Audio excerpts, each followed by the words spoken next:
There's three main pillars to scaling any agency to six figures. Number one, setting appointments. Number two, closing appointments.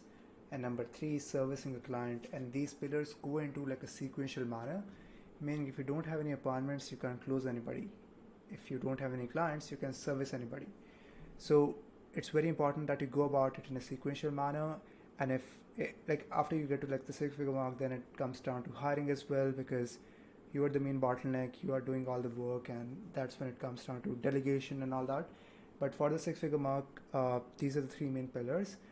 And in this video, I'll be going over the IGDMs part, the first pillar, which is the appointment setting. Because if you're not booking 3 to 5 new appointments with your agency right now, that is the main issue, right? Appointments is the main issue for your agency right now, right? So I'm going to be breaking down my process of booking appointments through DMs. I'm currently using DMs and cold emails to book appointments for my agency, but in this video, because I saw a lot of comments about DMs specifically, so I'm going to be breaking down my process of booking appointments through DMs, right? So getting into this, first part would be just finding people to reach out to on DMs. So that can be typically done by hashtags. So I would just go to, let's say if I'm doing interior designer Denver, so I would just use this like the niche and hashtag. So if this is my hashtag, I would just click on this hashtag, and then I will find different businesses to reach out to. And you can go over here, reach out to these businesses. So let's say if I want to reach out to him, right? That doesn't look like an interior designer, so you have to be mindful of who you're reaching out to. Okay, so this is an interior designer, right? So I would just go to, this is like, you can literally reach out to them. And you can also, another way you can find it is the suggestions tab. See all, and you'll be able to find similar businesses to that. That's the second way. First was the hashtag, second is suggestions. Third is the followers. So you can also find people in followers. Just search your, like the initials of your niche. So if your niche is interior design, so I would just INTERI, the first few words, and you will find different other businesses who are also interior designers, as you can see, that you can reach out to. Three ways to find businesses to reach out to. After you find someone to reach out to, I would start with liking 3 of their posts. So 1, 2, 3. Just, you can't like it on a video, but yeah, you can like 3 of their posts. Then go to another thing you could do is leave a comment.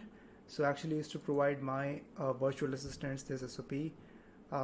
So you can, let's see. So let's say if I want to copy this comment, and I would just paste it over here, right? And the reason why we're doing this, by the way, is the first thing that we'll be doing is sending them the initial message. The initial message, the whole objective of the initial message is to send them, like have them actually respond to the DM. And for us to get them to see the initial message in the first place, there's two things that are important. Number one is liking 3 of their posts and commenting on a recent post, just asking them to check their DMs, because a lot of times your DMs is going to be in the request folder, right? So that was that. Then click on message and send them the initial message. Initial message can be pretty basic. I would typically just start with, hi, do you provide XYZ service, or do you solve XYZ problem? So let's say if my niche is chiropractors. So let's say, how do you treat back pain? Let's say that's something that chiropractors would treat, or neck pain. Do you treat neck pain? And this would have them think that, okay, you're like a potential client, and they would respond to you, right? That's the whole objective of the initial message, to get them to respond, right? So you can see on the SOP that I have over here, this is for like my team members, so you don't have to just copy this verbatim. Another thing I wanna kind of mention is, just don't, and you might be seeing like a couple of comments, you might see like an initial message over here. Just don't copy it word for word, because just recognize that there's going to be other people who are going to be seeing this video and they'll see all of these scripts. If everybody copies the same things, it doesn't work, right? Now I can create different scripts and different wordings over here because I have experience with that, but just don't be monkey see monkey do, right? You can't run a business that way. Now this is the initial message that I typically send them. Again, similar thing. Then leave a comment, like three of the recent posts. The only objective is to dial in the initial outreach process, because which is the foundation of, like, when we send them the initial message, we want them to see that initial message, and that's what that helps us do, right? Then we wait for people to respond to the initial message, which is we essentially wait for them to respond, right? So, and this is something that my VAs do. You don't have to do all of this, by the way. I think I'm just overcomplicating it by pulling up this document. But after they respond to the initial message, I would just go to, let's say I send them the initial message, they respond to it. Then I would just send them a pitch. The pitch is essentially you telling them what you're offering, and it doesn't have to be anything crazy. So you can see this is like an example pitch. Now after that, if the pitch is sent, you wait for 2 days, and there's going to be 3 things that can happen after you send them the pitch. Number 1, they respond positively. Number 2, they respond negatively. Number 3, they don't respond, right? If they don't respond, you have to follow up with them. So follow-up process, it's like there's like a 2-day gap between each follow-ups, and you kind of bumping things back up on their inbox and all of that. One thing that I used to do when I was starting out was I used to send them personal videos. So if you have a lot of time in your hands, just shoot them like a 15-second video, just to kind of show them that you're a real person and not a bot or a scammer. So just be upfront with them, just share a video with them, showing them that you took the time out to kind of record a video for them, right? So yeah, that's the follow-up process. And again, that would be if you're sending DMs from your own profile. I can show you like the profile that I use right now. So this is not my own profile, this is like a bot profile that I use. But I started using DMs from my own profile. Now I'm using different profiles because now I'm looking to scale up the outreach. But yeah, when you're looking to scale up the outreach, you can use different botted profiles and bot followers and likes on them. But if you're just starting out, there's no need to. Just use your own profile, right? Don't overcomplicate it.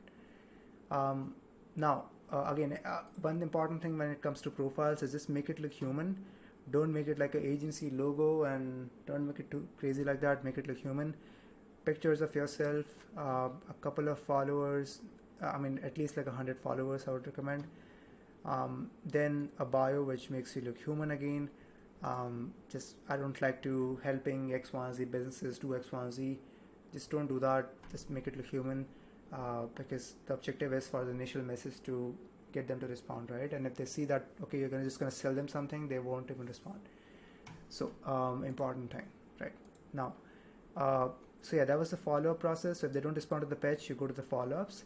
If they do respond to the pitch, you give them a call as soon as possible. Give them a call. That's what I would do. If they don't pick up the calls, I would just if I have time in my hand, I would just record a video explaining at a high level what we do and pitching the call as a call to action, right? So an example of would be, hey, super excited to see that you're possibly interested in what we are offering. Now, just give them a brief overview of what you do for Plenex. Now, an example of that could be, so what we essentially do is we help X, Y, and Z businesses solve why X, Y, and Z problems. So you can also make it on like a story format. So when I was starting out, I saw that a lot of X, Y, and Z businesses were dealing with A, B, and C problems, and that's why I built out the system that helps them resolve that problem. If you're possibly interested in seeing how we could potentially be a fit, you can just drop your cell number and we can potentially have a chat and set up a time to have a chat, right? That could be call to action. If you already have their phone number, you can just have them drop like the earliest availabilities, and go from there.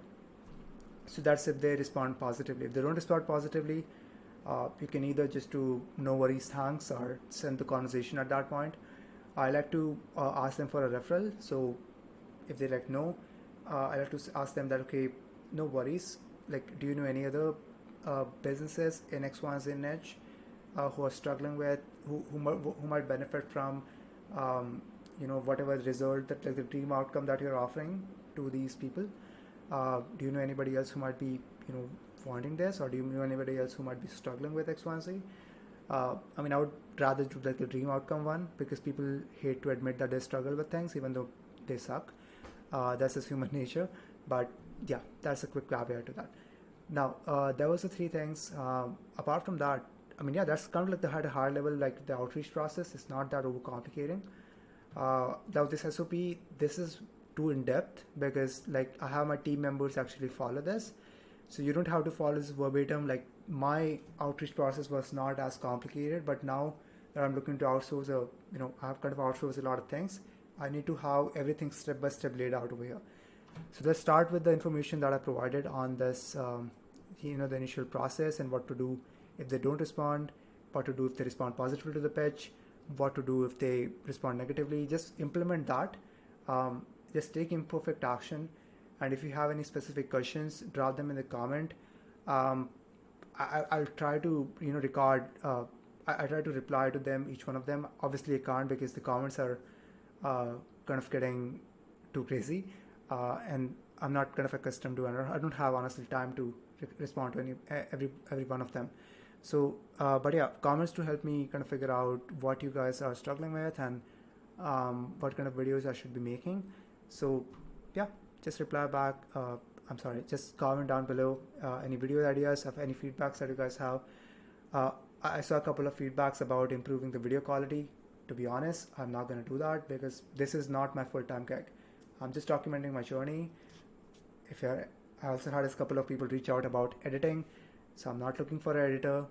This is raw, and I like to keep these like low effort, because this is not something I'm doing for the full time. I'm running an agency full time. I'm running a business, and I'm just documenting my journey and sharing what I have learned, right? And I'm not looking to like sell you guys anything like that. So yeah, that was that. I'll try to respond to questions that you guys have in the comments. If you have any feedbacks, let me know, and we can take it from there. Thank you. Thanks for watching.